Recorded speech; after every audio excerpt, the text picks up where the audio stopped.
तो बच्चों कैसे हैं आप सब। बहुत बहुत स्वागत है आपका आज की इस वीडियो में। आज की इस वीडियो में हम देखने वाले हैं बच्चों क्लास 12th का समाज शास्त्र यानी कि जो आपका सोशियोलॉजी सब्जेक्ट है, इसका ये एक इम्पॉर्टेंट पेपर होने वाला है। आपको तो पता ही होगा बच्चों, आपका जो सोशियोलॉजी का पेपर होने वाला है ये 6 मई 2022 को आपका बोर्ड एग्जाम होने वाला है सोशियोलॉजी का। तो आज की इस वीडियो में हम ये जो सोशियोलॉजी है इसका एक important practice paper, sample paper या जिस तरह से भी आप समझ लीजिए ये करने वाले हैं। हम कह सकते हैं इसको प्रैक्टिस पेपर 1 होने वाला है हमारा। और ये बात नोट कर लीजिए बच्चों, जब तक आपका पेपर नहीं हो जाता तो कम से कम मैं 4 पेपर तो इसका आपको करवा ही दूंगा। ठीक है, तो ज़्यादा आप जो कमेंट कर रहे थे उतना कमेंट करने की ज़रूरत नहीं है। आपको पता है मैं आपकी पूरी की पूरी जितने भी आर्ट्स वाले सब्जेक्ट है, ऑलमोस्ट सारे सब्जेक्ट के आपको प्रैक्टिस पेपर करवाऊंगा। बस धैर्य बनाए रखिए और जो भी हम वीडियो डालते हैं उस पर अपना सपोर्ट दिखाइए। जैसे कि ये सोशियोलॉजी का पहला वीडियो डाल रहा हूँ आपके लिए, तो जितना ज़्यादा लाइक आएगा ना इस वीडियो पे हमारा मोटिवेशन बढ़ेगा और वीडियोस को बनाने के लिए। तो चलिए बच्चों वीडियो को शुरू करते हैं। ठीक है, तो यहाँ पर आप देख सकते हैं हिंदी में बोलते हैं समाज शास्त्र, इंग्लिश में सोशियोलॉजी बोलते हैं और इसका कोड होगा आपका 039, चेक कर लीजिएगा। ठीक है, इसका जो पेपर होगा आपका 2 घंटे का पेपर होगा। अधिकतम अंक यानी कि ये जो पेपर होगा आपका 40 नंबर का होगा। अधिकतम अंक 40 है, यहाँ पर आप देख सकते हैं। कुछ इस तरह का आपका जो है सो कि फ्रंट पेज आएगा, थोड़ा सा डिफरेंट होगा लेकिन चीजें यही होंगी। ठीक है, इस तरह से सीरीज आपका लिखा हुआ होगा, यहाँ पर सेट लिखा होगा, जैसे ये सेट 1 है पेपर का। कोड लिखा हुआ होगा, रोल नंबर इस तरह से लिखा होगा। ठीक है, नीचे चले तो और कुछ यहाँ पर बातें लिखी हुई होंगी। नोट करने वाली बात यह है कि ये जो पेपर है जो मैं आपको दिखा रहा हूँ इसमें 10 प्रिंटेड पेजेस आपको देखने को मिलेंगे। उसके नीचे और चले तो यहाँ पर बताया गया है ये जो पेपर है सोशियोलॉजी का, इसमें 14 क्वेश्चंस आपसे पूछे गए हैं, तो उन 14 क्वेश्चनों का आंसर देना है। जिसमें अथवा है तो उसके हिसाब से आंसर देना है। और आगे चले तो यहाँ पर बताया गया है कि 10-15 पे आपको पेपर मिल जाएगा, 15 मिनट का टाइम मिलेगा आपको पेपर को पढ़ने के लिए। तो यहाँ पर आप देख सकते हैं और 10:30 से आपका बोर्ड एग्जाम शुरू है। आपने अपने जो हिंदी का एग्जाम दिया होगा तो ये बात तो आपको पता ही होगा। आगे चलते हैं, अब इस पेपर के हम लोग सामान्य निर्देश पे थोड़ा सा देख लेते हैं कि जो पेपर है वो उसमें कितने नंबर के क्वेश्चंस पूछे जाएंगे, कैसे आंसर देना है। ये तो जो आपको 15 मिनट का टाइम मिलता है पेपर को पढ़ने के लिए, तो सामान्य निर्देश को जरूर पढ़ा कीजिए। ठीक है, ये बहुत ज्यादा हेल्प करेगा। एक तरह से आप पेपर का इसको इंट्रो समझ सकते हैं कि आपका पेपर आने कैसा वाला है और कैसे आपको अटेम्प्ट करना है। ठीक है, तो देखिए ये बताया गया सामान्य निर्देश के अंदर कि प्रश्न पत्र में 14 प्रश्न पूछे गए हैं, यानी 14 क्वेश्चन पूछे गए हैं। सभी प्रश्नों का उत्तर आपको देना अनिवार्य है। खंड ए मतलब सेक्शन ए में प्रश्न संख्या 1 से 2 1 अंक के स्रोत आधारित प्रश्न है। यानी कि जो हमारा सेक्शन ए है आपका, सेक्शन ए के अंदर क्वेश्चन नंबर हमारा 1 एंड क्वेश्चन नंबर हमारा 2 ये सोर्स बेस्ड क्वेश्चन है और 1 नंबर वाले क्वेश्चन है। ठीक है, तो ये आप ध्यान में रखिएगा और इनका उत्तर जो है आपको 10 से 15 शब्दों से अधिक में नहीं देना है। ठीक है, तो ये जो क्वेश्चन का हल निकालेंगे मतलब आंसर लिखेंगे आप, तो 10 से 15 शब्दों में ही दे देना है। ठीक है, ये दो क्वेश्चंस थे। आगे चलते हैं, अब हम लोग आ गए हैं खंड बी, यानी खंड बी का मतलब सेक्शन बी जो होने वाला है। इसके अंदर सेक्शन बी के अंदर प्रश्न संख्या 3 से 9 तक, यानी कि प्रश्न संख्या 3 से लेकर 9 क्वेश्चन तक जो होंगे ये खंड बी यानी सेक्शन बी के अंदर आएंगे, जो कि 2 अंकों के प्रश्न होंगे, यानी 2-2 नंबर वाले इसमें क्वेश्चन पूछे जाएंगे। इन प्रश्नों का उत्तर आपको 30 शब्दों से अधिक में नहीं होना चाहिए, यानी 30 शब्दों में ही आपको इनका उत्तर देना है 2 नंबर वाले क्वेश्चन का। ठीक है, तो आई होप कि इतना समझ में आया होगा। उसके बाद हम लोग खंड सी यानी सेक्शन सी की अगर हम बात करें तो इसमें प्रश्न संख्या 10 से 12 यानी कि 2 क्वेश्चन होंगे इसके अंदर और 4 अंकों के प्रश्न है, यानी कि 4 यहाँ पर अंकों के प्रश्न है और इन प्रश्न के उत्तर आपको 80 शब्दों से अधिक में नहीं देना है। ठीक है, और उसी के बाद खंड डी के बारे में यह बता रखा है कि प्रश्न संख्या 13 से 14 6 अंकों के प्रश्न है। ठीक है, इन प्रश्नों का उत्तर 200 शब्दों से अधिक नहीं होना चाहिए। यही सामान्य निर्देश इंग्लिश में जिसको हम लोग जनरल इंस्ट्रक्शंस बोलते हैं। तो यहाँ पर आप देख सकते हैं नीचे यहाँ पर देखिए सेक्शन सी में बताया है कि आपका क्वेश्चन नंबर 10 से 12 तक 4 मार्क्स क्वेश्चन यानी 4 नंबर वाले क्वेश्चन होंगे और जो सेक्शन डी में आपसे क्वेश्चन पूछे जाएंगे ये 6 मार्क्स वाले क्वेश्चन होंगे। जो 6 नंबर वाले क्वेश्चन है उनका 200 शब्दों में उत्तर देना है आपको और जो आपका 4 नंबर वाले क्वेश्चन है उनका 80 शब्द में उत्तर देना है। ठीक है, 80 वर्ड्स में। तो इस तरह से आपका जो जनरल इंस्ट्रक्शन है खत्म हो जाता है। अब हम लोग सीधा बढ़ चलते हैं सेक्शन ए यानी खंड ए की तरफ। तो सेक्शन ए का पहला क्वेश्चन देखिए क्या पूछ रहा है आपसे। क्वेश्चन नंबर 1 है हमारा कि ईस्ट इंडिया कंपनी और बाद में ब्रिटिश शासन ने भारत को बदले में जो दिया था, भूमि स्वामित्व और अंग्रेजी में शिक्षा की सुविधा। कुछ तथ्य यह साबित करते हैं कि जो विकल्प दिए गए हैं वह मध्यम वर्ग का गठन करने के लिए समुचित नहीं थे। तो इस स्रोत के आधार पर प्रश्नों के उत्तर आपको लिखने हैं। तो देखिए क्वेश्चन पूछा है, ये जो सोर्स आपको दिया है इसके बेस पे कि ब्रिटिश शासन के समय किस वर्ग को ज्यादा फायदा मिला। तो आपको पता होना चाहिए बच्चों, ये आपने हिस्ट्री वगैरह में भी पढ़ा होगा अभिजात वर्ग के बारे में।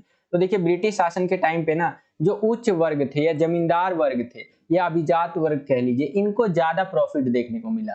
ठीक है, निम्न वर्ग को, गरीबों को ज्यादा फायदा देखने को नहीं मिला, जो कि आज के समाज में भी आप देखेंगे तो कोई भी स्कीम आता है तो अमीरों को ही ज्यादा फायदा मिलता है, गरीबों को उससे कोई फायदा मिलता नहीं है। जैसे डिमोनेटाइजेशन, जब नोटबंदी हुई थी तो अमीरों तो अपना मजे में काट रहे थे जिंदगी और गरीबों की जो है दयनीय स्थिति हो गई थी। खैर आगे चलते हैं। अगला प्रश्न है हमारा प्रश्न संख्या 2 यानी क्वेश्चन नंबर दूसरा। इसमें पूछ रहा है, मतलब इस तरह से ये सोर्स बेस्ड क्वेश्चन है दूसरा भी हमारा, कि हम 12 साल की उम्र से मेखला चादर पहनते रहे थे, लेकिन मेरी बेटी किंगकिनी जो गुवाहाटी विश्वविद्यालय से बिजनेस मैनेजमेंट की विद्यार्थी है, पेट और बैगी कमीज पहनती है और कल्लो लको अपने चेहरे पर उलझे हुए बाल रखना अच्छा लगता है। जब मैं मीरा के भजन सुनना चाहती हूँ, कल्लो और किंगकिनी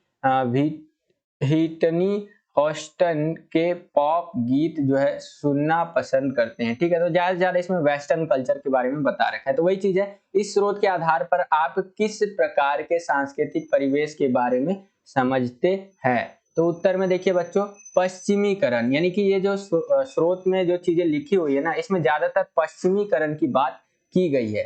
ठीक है बच्चों, तो आई होप बच्चों इतना आपको समझ में आया होगा। आगे चलते हैं, अब हम लोग सीधा आ गए हैं खंड बी यानी सेक्शन बी के अंदर। ठीक है, तो देखिए इसमें किस तरह से क्वेश्चन पूछे गए हैं। इसमें पूछा है, क्वेश्चन नंबर 3 है हमारा, कि अधिकतम ग्रामीण जनसंख्या के लिए कृषि जीविका का एकमात्र महत्वपूर्ण स्रोत या साधन है। जाहिर सी बात है, सही बोल रहा है, लेकिन ग्रामीण सिर्फ कृषि नहीं है। ठीक है, मतलब ग्रामीण है वो कोई सिर्फ कृषि नहीं है, बहुत से ऐसे क्रियाकलाप है जो कृषि और ग्रामीण जीवन की मदद के लिए और जो ग्रामीण भारत में लोगों की जीविका के स्रोत हैं। ठीक है, उपयुक्त अनुच्छेद के आधार पर निम्नलिखित प्रश्नों का उत्तर आपको लिखना है। ठीक है, तो इसके आधार पर लिखना है। तो देखिए जो हमारा तीसरा क्वेश्चन है उसके ए में पूछ रहे हैं हमसे कि ग्रामीण आजीविका का मुख्य साधन क्या है। तो उत्तर आप लिख सकते हैं कृषि या खेती। उसके बाद आगे चलें, अगला क्वेश्चन देखिए बी में पूछ रहा है हमसे, तीसरे का बी, कि गांव में लोग कृषि के अलावा कौन से कार्य जो है, कौन कौन से कार्य या काम करते हैं। ठीक है, तो कुम्हार होता है, लुहार होता है, ठीक है, यहाँ पर आप देख सकते हैं जुलाहे होता होगा कुछ, सुनार होता है, ज्योतिषी होता है, पुजारी, ये सब होता है। ठीक है, तो इस तरह से आप लिख सकते हैं। उसके नीचे आ गए हैं, तो चौथा क्वेश्चन है कि इन कार्य घंटों के परिणाम स्वरूप, ठीक है, कुछ बातें बता रहा है, अनुच्छेद है ये। ठीक है, कि इन कार्य घंटों के परिणाम स्वरूप बंगलोर, हैदराबाद और गुड़गांव जैसे स्थानों जहां बहुत सी आईटी कंपनियां और कॉल सेंटर है, दुकानों और रेस्तरां ने भी अपने जो है कि खुलने का समय बदल दिया है। तो जो रेस्टोरेंट वगैरह है वो सब भी उन्हीं के अकॉर्डिंग खुलते हैं और देरी से खुलने लगे हैं। अगर पति पत्नी दोनों नौकरी करते हैं तो बच्चों को शिशु पालन गृह में छोड़ दिया जाता है। यानी कि अगर हस्बैंड वाइफ दोनों ही जॉब करते हैं तो जो बच्चे होते हैं ना, उनको जो जहाँ बच्चों को पाला जाता है ना, एक होता है शिशु पालन गृह, वहां छोड़ दिया जाता है। संयुक्त परिवार जो कि लुप्त प्राय हो गए हैं, यानी कि जो पहले सब मिलजुल करके रहते थे ना, अब वो नहीं रहा है। यानी कि अब जो है सिंपल सा फैमिली रखते हैं, सेपरेट फैमिली, एक माता पिता और उसका एक बच्चा, बस दादा दादी चाचा चाची का कोई रोल ही नहीं होता है। ठीक है, यहाँ पर हो गए हैं, थे भी, औद्योगिकीकरण के कारण फिर से बनने लगे हैं। ठीक है, तो इस तरह से कुछ बातें बताया है। अब इसी आधार पर देखिए क्वेश्चन पूछेगा हमसे कि उपयुक्त अनुच्छेद के आधार पर निम्नलिखित प्रश्नों के उत्तर देने हैं आपको। तो देखिए इसके ए में पूछ रहा है कि दुकानों और रेस्तरां के खुलने के समय में बदलाव किस कारण से हुआ है। तो देखिए आईटी कंपनियों और कॉल सेंटर के कारण, जैसे कि हमने देखा कि आईटी जो है सो कि कंपनी और कॉल सेंटर जो गुड़गांव इन सब जगहों पे ज्यादातर है, तो वो जब खुलती हैं, वो जब बंद होते हैं, तो उसी के अकॉर्डिंग यहाँ पर जो है सो कि रेस्टोरेंट वगैरह भी खुलने लगे हैं, क्योंकि उन ये जो आईटी सेंटर में काम करते हैं, आईटी कंपनियों में काम करने वाले लोग हैं, कॉल सेंटर में काम करने वाले लोग हैं, उनकी छुट्टी लेट से होती है, तो उनके अकॉर्डिंग ये रेस्टोरेंट वगैरह चलता है, तो इसीलिए यहाँ पर टाइमिंग बदल गई है। उसके बाद अगर हम आगे चले तो बी में देखिए पूछा है कि इस गद्यांश के आधार पर आप भारतीय परिवार व्यवस्था के में किस प्रकार के बदलाव को अनुभव करते हैं। तो देखिए संयुक्त परिवार की आवश्यकता महसूस होना है, ठीक है, यानी कि संयुक्त परिवार का जो चलन है वो लुप्त होने की कगार पे जो होता जा रहा है धीरे धीरे, तो उसकी आवश्यकता हम महसूस करते हैं, ठीक है, तो ये चीज आप लिख सकते हैं। उसके बाद आगे चलते हैं, तो हम लोग आगे हैं पांचवें प्रश्न में। पांचवें प्रश्न में बोल रहा है कि हड़ताल से कामगारों को किन समस्याओं का सामना करना पड़ता है, उदाहरण के साथ वर्णन करना है। यानी कि मान लीजिए ये एक कोई एक जगह है, ठीक है, यहाँ पर चल रही है हड़ताल। क्या चल रही है? हड़ताल।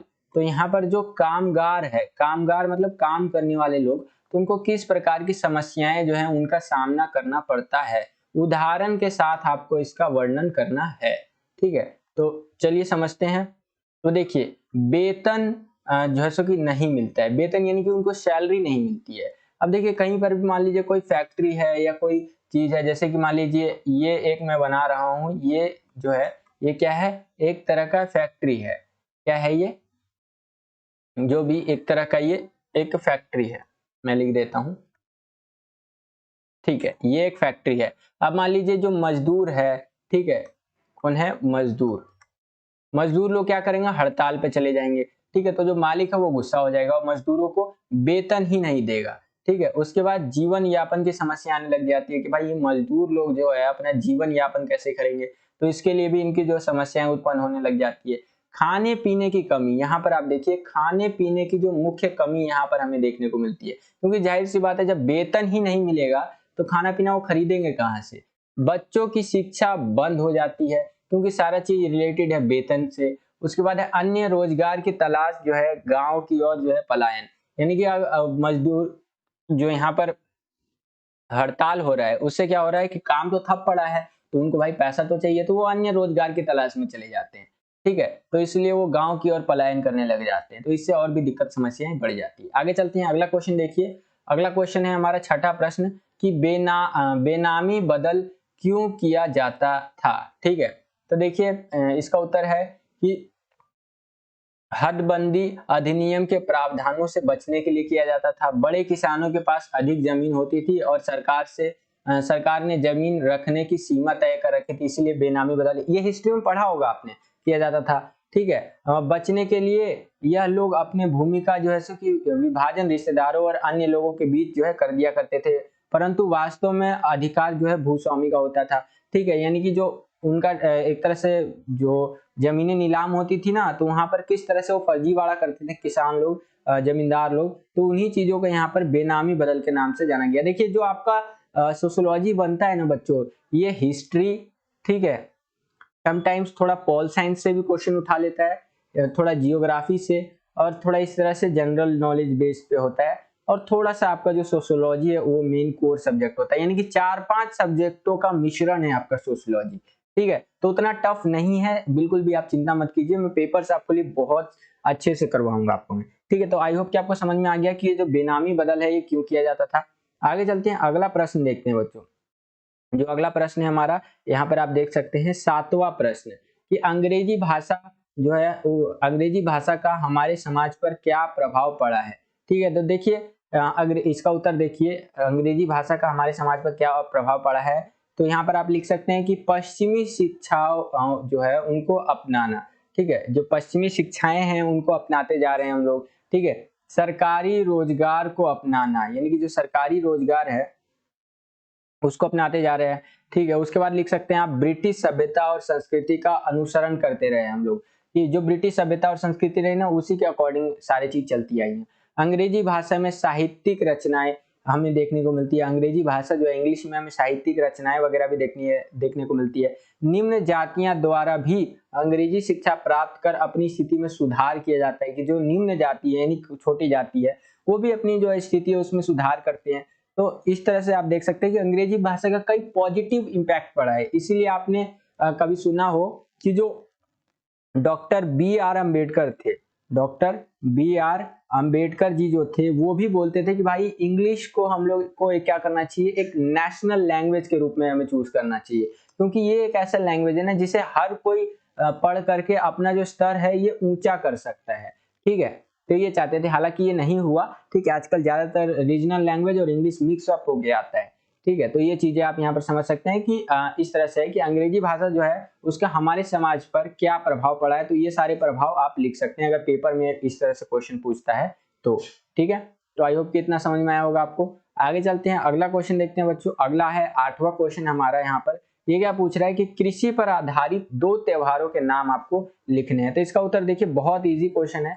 आप लिख सकते हैं तमिलनाडु में जो है कि पोंगल मनाया जाता है, असम में जो है बिहू मनाया जाता है, पंजाब में बैसाखी मनाया जाता है, कर्नाटक में उगाड़ी मनाया जाता है। ठीक है, तो ये बैसाखी का त्योहार आपने देखा होगा। एक और भी त्योहार आता है आपका, ये दही चूड़ा वाला जो आता है ना, मकर संक्रांति, तो उससे पहले जो है उस टाइम पे बैसाखी का त्योहार भी साथ साथ आता है। ठीक है, तो ये इसी के अथवे में 8वें के अथवे में क्वेश्चन पूछा है कि अगर आपको ऊपर वाला क्वेश्चन नहीं आता तो आप नीचे वाला क्वेश्चन कर सकते हैं। कि क्वेश्चन पूछ रहा है कि रैयतवाड़ी प्रथा में किसानों की भूमिका किस प्रकार की थी। ठीक है, किस प्रकार की होती थी तो वो बताना है आपको। तो देखिए रैयतवाड़ी व्यवस्था बहुत आसान है, ज्यादा कोई टफ नहीं है। मान लीजिए ये रैयत है, मैं र से रैयत लिख रहा हूं, और ये है हमारे अंग्रेज, अ से अंग्रेज। ठीक है, और ये है भाई हमारा टैक्स। क्या है, ये है टैक्स। तो पहले जो रैयत होते थे ये टैक्स किनको देते थे, ये देते थे जो हमारे जमींदार हुआ करते थे। यहाँ पर आप देखेंगे ये जो जमींदार हुआ करते थे ना, इनको टैक्स दिया करते थे। ठीक है, लेकिन जो रैयत यानी कि किसान जो है ना, वो डायरेक्ट रूप से जो अंग्रेज लोग हैं उनको टैक्स देने लग गए। एक तरह से जो बिचौलियों की भूमिका ये जो जमींदार लोग निभाते थे ना, इनकी जो भूमिका है वो पूरी तरह से खत्म हो गई। ठीक है, अब डायरेक्टली किनको टैक्स जाने लगा, अंग्रेजों को टैक्स जाने लगा। ठीक है, तो यही था हमारा मेनली रैयतवाड़ी प्रथा, ये रैयतवाड़ी व्यवस्था भी इसको कह देते हैं। ठीक है, तो देखिए रैयतवाड़ी प्रथा में किसानों की भूमिका हमें जो है सो कि बतानी है। तो देखिए किसानों द्वारा सीधा सरकार को जमा कराना जो टैक्स होता था, जमींदारों की बिचौलियों के रूप में भूमिका जो है उसको समाप्त कर दिया गया, और किसानों की सक्रिय भागीदारी हमें इसमें देखने को मिली थी। ठीक है, तो इस तरह से आप लिख सकते हैं। आगे चलते हैं, अगला क्वेश्चन देखिए 9वां क्वेश्चन, कि कामगारों से अधिक काम कराने के लिए किन तरीकों को अपनाया जाता है। यानी कि जो काम करने वाले लोग हैं, कौन से जो है सो कि एम्प्लॉय है, ठीक है, उनसे ज्यादा काम लेना है भाई आपको। तो कौन कौन से आप तरीके अपनाएंगे कि उनसे ज्यादा काम जो है लिया जा सकता है। तो समझते हैं कि कैसे ज्यादा काम लिया जाता है। तो देखिए कामगारों से जो है सो कि काम अधिक कराने के 2 तरीके हैं। या तो कार्य के घंटे जो है उनको बढ़ा दिया जाए, और निर्धारित समय में अधिक वस्तुओं का उत्पादन किया जाए। 2 तरीके हैं भाई, या तो एक तुम घंटे बढ़ा दो कि भाई तुम पहले मान लो 8 घंटे काम करते थे, अब 12 घंटे काम करोगे, 4 घंटे एक्स्ट्रा काम करोगे, 4 घंटा एक्स्ट्रा काम करोगे।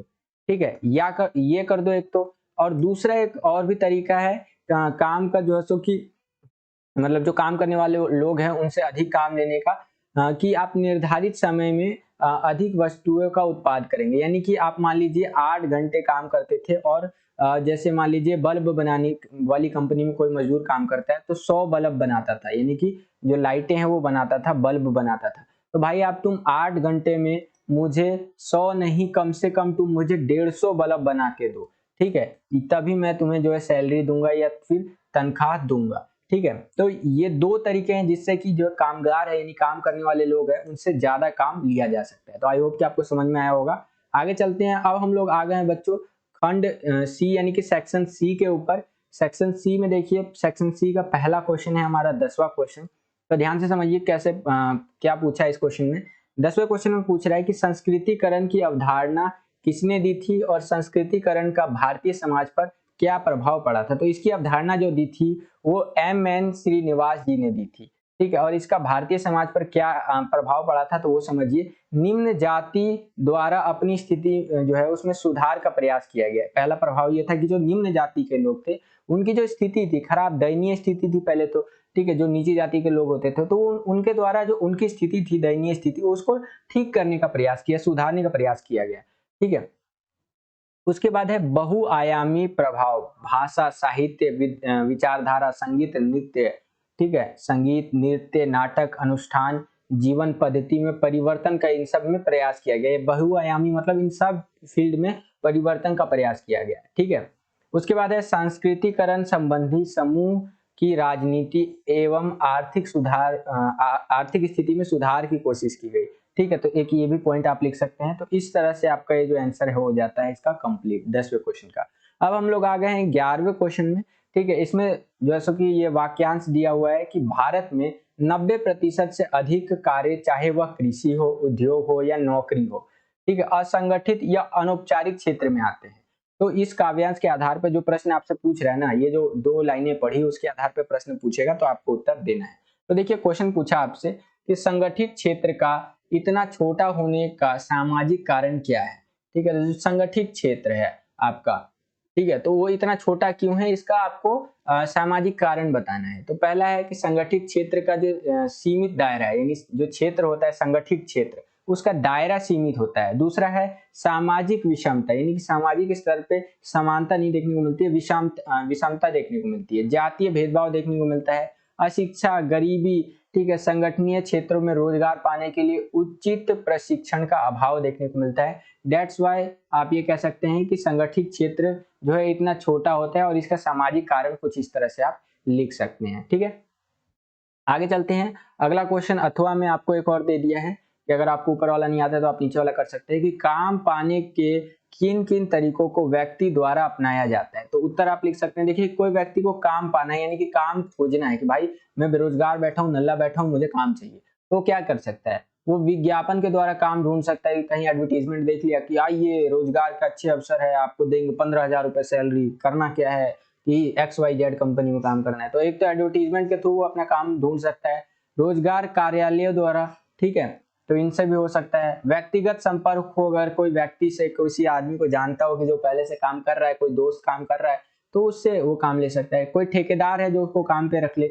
समाचार पत्र के माध्यम से भी जानकारी मिल सकती है कि हाँ भाई समाचार पत्र में आ गया कि ये नौकरी खाली है, यहाँ पे आप लग सकती हैं। रोजगार के यानी कि जो एम्प्लॉयमेंट के लिए एजेंट्स भी होते हैं कि भाई हम आपका काम लगा देंगे दूसरे देश में, सऊदी में काम लगा देंगे, आ जाइए, ठीक है। तो इसके लिए एजेंट भी पर्टिकुलरली होते हैं। तो इस तरह से आप इसका आंसर लिख सकते हैं। आगे चलते हैं। अब हम लोग आ गए हैं 12वें प्रश्न के ऊपर। इसमें पूछा है कि नए किसान आंदोलन कब और कहां से प्रारंभ हुआ, नए किसान आंदोलन के लक्षण क्या दिखाई दिए, ठीक है, मतलब लक्षण लिखने हैं आपको। तो देखिए जो नए किसान आंदोलन थे वो तमिलनाडु और पंजाब जो है उसमें 1970 के दशक से प्रारंभ हुआ। अब इसके लक्षण क्या क्या देखने को मिले हमें, यहाँ पर देखिए क्षेत्रीय आधार पर संगठित जो दल रहित, ठीक है, क्षेत्रीय आधार पर जो संगठित चीजें देखने को मिली, दल रहित देखने को मिला, कृषक के स्थान पर किसान आ गए, ठीक है, मांग के केंद्र में मूल्य और संबंधित मुद्दे थे, यानी कि जो प्राइसिंग से रिलेटेड इश्यू था, इस तरह से चीजें थी यहाँ पर। अभी लेटेस्ट किसान आंदोलन भी देखा होगा, वो जो खालिस्तान की मांग कर रहे थे, ठीक है, और लाल किले पे एक ऐसी घटना घट कर दी उन्होंने कि पूरा देश शर्मसार हो गया, ठीक है। तो इस तरह से इसी से रिलेटेड यहाँ पर क्वेश्चन था आपका। उसके बाद आगे चले तो हम लोग आ गए खंड डी यानी कि सेक्शन डी के अंदर। तो सेक्शन डी में देखिए पहला क्वेश्चन है आपका 13वां क्वेश्चन की हरित क्रांति से आप क्या समझते हैं। बहुत आसान है। और उसके बाद पूछा है कि हरित क्रांति का भारतीय समाज पर पड़ने वाले सकारात्मक एवं नकारात्मक प्रभाव की व्याख्या कीजिए। ये आपका पॉलिटिकल साइंस में है, कम से कम 20 से 30 बार मैंने आपको पढ़ा रखा है पॉलिटिकल साइंस में। मैं आपको ऐसे ही बता देता हूँ। 1960 से ये 60-70 के दशक में जो कृषि आधुनिकीकरण यानी कि वही है 1960-70 के दशक में क्या हुआ ना कि हमारे देश में, इसकी स्टोरी सुनिए आप, मैं आपको स्टोरी सुनाता हूँ, ध्यान से समझिए, ठीक है, क्या हुआ और लिख करके भी बता देता हूँ, 1 मिनट। इसके लिए मैं आपको और थोड़ा सा ना अच्छे से समझाता हूँ ताकि ना आपको समझ में आ जाए। जब मैं ये चीजें बच्चों को एक बार समझा देता हूँ ना तो बच्चे एक ही बार में समझ जाते हैं। देखिए क्या हुआ कि हमारा देश भारत, ठीक है, हमारा देश भारत मस्त चल रहा था, कोई दिक्कत नहीं आ रहा था। लेकिन आया 1960 से 70 का दशक, ठीक है, 1960 से 70 का दशक आया, ठीक है भाई, आ गया। अब इस टाइम पे क्या हुआ ना, भयानक अकाल पड़ गया, सूखा पड़ गया, अकाल पड़ गया, खाने की भयानक कमी हो गई। अब भयानक कमी होने से क्या हुआ कि हम लोगों का खाने के लिए एकदम त्रासदी मच गई। और सबसे ज्यादा जो इस अकाल से प्रभावित राज्य था, आप लोगों को पता ही होगा, एक ऐसा राज्य जो सबसे गरीबी की श्रेणी में आज भी आता है, वो था बिहार, ठीक है। बिहार राज्य में ना भयानक लोगों की मृत्यु हुई इस टाइम पे, क्योंकि खाने के लिए ना त्रासदी मच चुकी थी, खाने के लिए खाना नहीं था। ठीक है, उसके बाद क्या हुआ कि भाई ये हो गया, तो अब क्या हुआ कि हम लोगों को अमेरिका से, किससे, यूएसए, अमेरिका से, यूनाइटेड स्टेट्स ऑफ अमेरिका से अनाज मंगाना पड़ा। चलो भाई, अनाज हमने अमेरिका से मंगा लिया। उसने ऐसा अनाज दिया कि जो कि जानवरों के खाने के लायक है। किसके खाने के लायक है? जानवरों के खाने के लायक है। ठीक है, मतलब बेकार क्वालिटी का अनाज दे रहे थे वो लोग, लेकिन फिर भी हम लोग एक्सेप्ट कर रहे थे कि चलो आने दो भाई, क्योंकि वैसे ही खाने की बहुत कमी है, शॉर्टेज चल रही है फूड की हमारे यहाँ पे। ठीक है, तो आने दो। हमने मंगा लिया भाई, खा रहे। एक टाइम पे क्या आया, अमेरिका ने चली अपनी चाल चली। उसने बोला भाई भारत सुन मेरी बात। ठीक है, भारत को बोला कि हम आपको अब अनाज तभी देंगे जब आपकी जो नीतियां हैं, क्या है, जो आपकी नीतियां हैं उसमें आप बदलाव करेंगे, और पूंजीवाद, किसमें, पूंजीवाद जो है, यहां पर बोला कि आप आइए पूंजीवाद की तरफ। ठीक है, आप जो ये दूसरे कंपनियों को अपने देश में घुसने नहीं देते ना, उसको छोड़िए और अपनी जो नीतियां हैं उसमें बदलाव कीजिए। ठीक है, अब भारत के उस टाइम पे जो थे लाल बहादुर शास्त्री जी, उन्होंने बोला कि भाई जय जवान जय किसान। ठीक है, उन्होंने बोला भाई हम अपने जो नीतियां हैं उसमें बदलाव तो करने वाले नहीं है, मिश्रित अर्थव्यवस्था रहेगी हमारी। ठीक है, हालांकि उससे पहले थोड़ी सी मिश्रित नहीं थी, लेकिन मिश्रित अर्थव्यवस्था रहेगी हमारी, और हम क्या करेंगे भाई, ऐसी रखेंगे। उन्होंने बोला एक काम करते हैं, जो हमारे देश के किसान हैं, क्या है, हमारे देश के किसान, उनको प्रोत्साहित करते हैं कि भाई तुम करो खेती दबा के, हम आपको देंगे, क्या देंगे, कीटनाशक, कीटनाशक। ठीक है, उत्तम क्वालिटी के बीज देंगे हम आपको। ठीक है, करो तुम खेती। ठीक है, सरकार ने बढ़ चढ़ करके जो है सो की मदद की किसानों की, और बोला कि भाई तुम अनाज उगाओ, हम आपकी बहुत मदद करेंगे।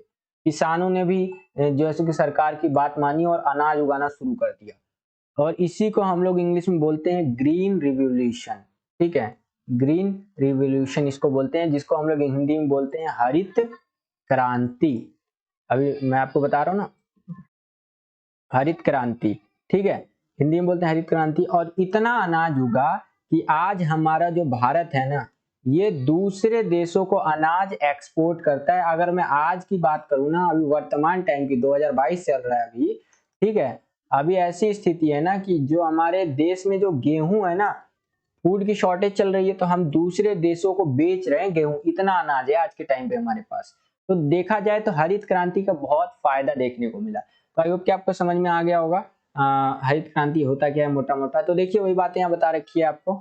ठीक है, कि 1960 से 70 के दशक में कृषि आधुनिकीकरण जो थी उसके ऊपर सरकार ने काम किया। ठीक है, अब ये कार्यक्रम जो था उसमें आर्थिक सहायता प्रदान की गई थी अंतर्राष्ट्रीय संस्थाओं द्वारा। अधिक उत्पादकता वाले जो संकर बीज है तथा कीटनाशक है उनका प्रयोग किया गया था। तो ये मैंने आपको बता दिया। उसके बाद देखिए सकारात्मक प्रभाव क्या पड़ा हरित क्रांति का हमारे देश में।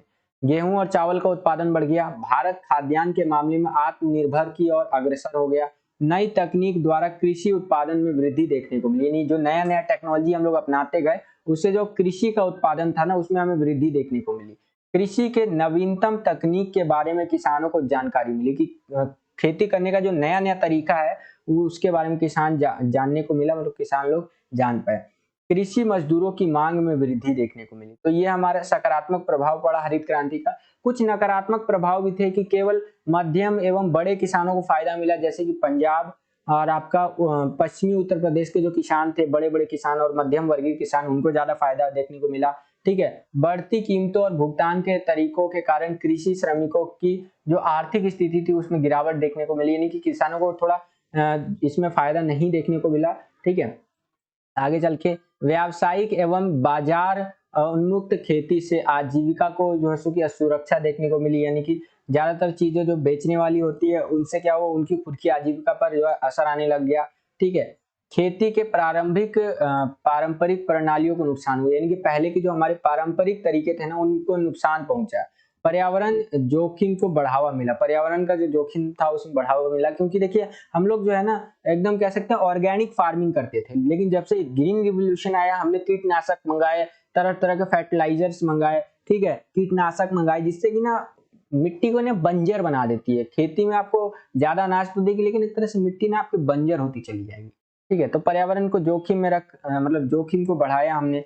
सामाजिक जो है सो कि विभेदीकरण हुआ, इसके कारण अमीर गरीब के बीच का जो है अंतर और बढ़ गया। क्षेत्रीय असमानता को भी इसने बढ़ावा दिया ग्रीन रिवोल्यूशन ने। तो ये कुछ असमानताएं, नकारात्मक प्रभाव आप ग्रीन रिवोल्यूशन यानी हरित क्रांति के लिख सकते हैं। तो इस तरह से आपका ये जो क्वेश्चन है कंप्लीट हो जाता है। इसके अथवा में आपको एक और क्वेश्चन दे दिया है कि ग्रामीण क्षेत्रों में जाति और वर्ग के संबंध बड़े जटिल होते हैं, इस कथन की आलोचनात्मक व्याख्या करनी है, ठीक है। तो जो ग्रामीण क्षेत्र होता है उसमें जाति और वर्ग के संबंध बड़े जटिल होते हैं, तो यहाँ पर आलोचनात्मक जो है सो कि इसकी हम लोग व्याख्या कर देते हैं। देखिए, कृषक समाज को उसकी वर्ग संरचना से पहचाना जाता है। जाति व्यवस्था द्वारा संरक्षित जाति और वर्ग के जटिल संबंध देखने को मिलते हैं। संबंध में स्पष्टता का अभाव सबसे अच्छी जमीन और साधन देखने को मिलता है। उच्च और मध्य जातियों के पास शक्ति का विशेषाधिकार होता है, ठीक है, यानी कि जो ऊंची जातियां होती है जो और मध्यम जातियां होती हैं उनको पास ज्यादा शक्तियां होती है। निम्न वर्गों के जो होते हैं उन पर कई तरह के अत्याचार किए जाते हैं गांव के अंदर, ठीक है। जो देखिए जाति प्रथा के संबंध में ये क्वेश्चन है कि जो जाति में सबसे बड़ा होता है उनको अच्छा माना जाता है, जो मतलब मध्यम होता है वो भी थोड़ा ठीक होता है, लेकिन जो सबसे लोअर की कैटेगरी में आता है उसको तो बिल्कुल ही बेकार माना जाता है और उन पर कई तरह के अत्याचार भी किए जाते हैं।